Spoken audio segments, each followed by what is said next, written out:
Mr. Speaker, it's been 10 years since I've been able to rise and say that I'm in support of this budget. And it gives me great pleasure to be able to do so.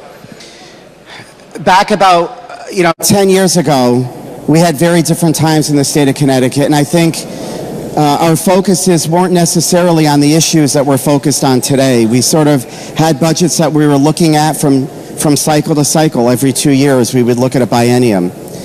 And in 2007, we saw sort of the tide turn. And I think it's been actually 10 years, I think with the exception of Senator Suzio, that we've had Republicans ever vote for a budget in this state in the past 10 years.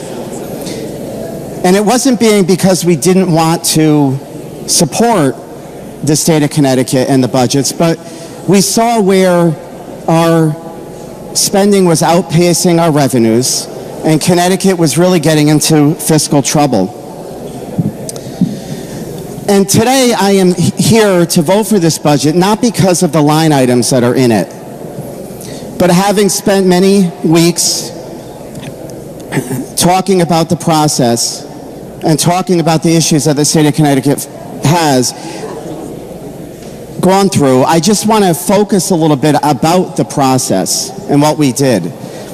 Because facing a $3.5 billion deficit in this cycle is overwhelming to everyone.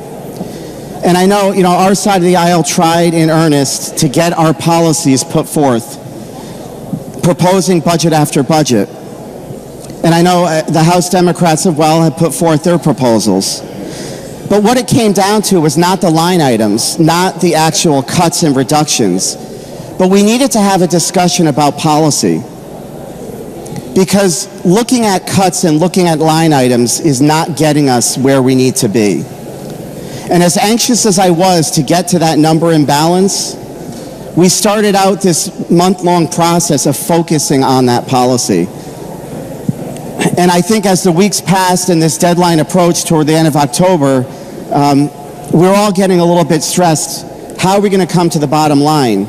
And there were many people in the room that said the bottom line will get there, but we need to focus on the policy.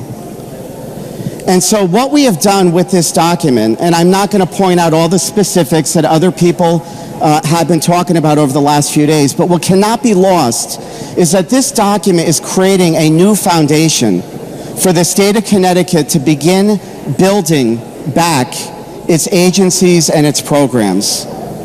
It's built on a foundation that changes dramatically the direction for the state of Connecticut. It's providing cost-saving relief for our towns. It's providing a new outlook in how our agencies are going to need to be treating businesses. And it's also a new way of running government.